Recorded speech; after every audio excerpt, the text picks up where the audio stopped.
guys, welcome back to my channel. Today I'll share with you an authentic Cantonese dim sum. Taro cake is denser in texture than daikon cake. Both this savory cake come out with thinner crunchy on the outside and softer on the inside. Here are some basic proportions of taro cake.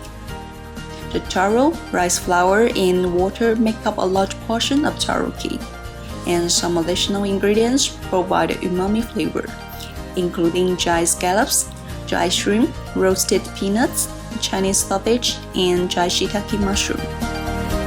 The first step is to soak the dry ingredients. Wash and soak the dried scallops and shrimp for about 15 minutes. It would take about 3 hours to reconstitute the dried shiitake mushroom, and I've done it already. Dice or mince all these additional ingredients, or you can just use a food processor to do this job as I do. Pour in all the additional ingredients.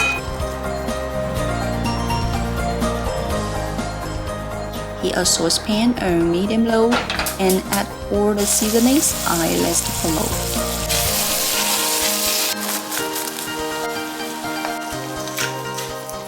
If you want, feel free to adjust them. Stir and fry for about 10 minutes or until they become golden. Slice and dice the taro. Well, I use a kitchen tool to shred it. Now comes the mixing. Add all the ingredients to the mixing bowl. I listed the proportions of the main ingredients below. Start at low to prevent the flour puff, then gradually increase to speed 3.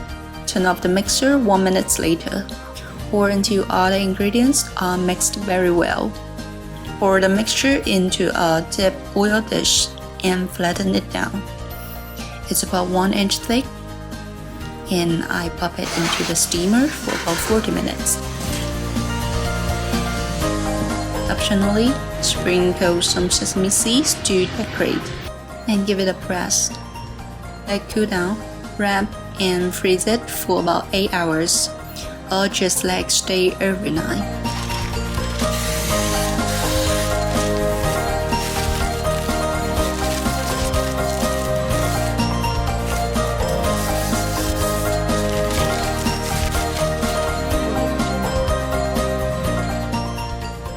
Now it would be very easy to cut them into rectangular slices.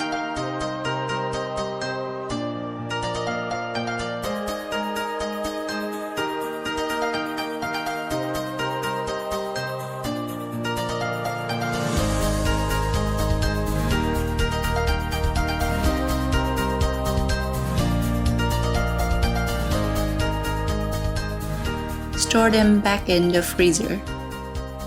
When you want it, just grab some and pan fry each side for 3 to 4 minutes with medium heat.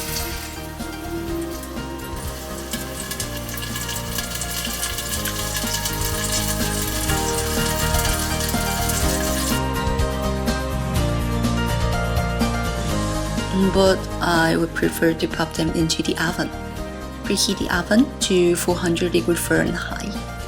Feel free to give it a spray, but I just skip it. Bake each side for 12 minutes. It will reduce the consumption of fat when compared to pan fire. That's it. Actually, it's not easy to get all the umami flavor ingredients in a local store, so you can take the bacon as a substitute. It's also delicious after the pan frying or baking.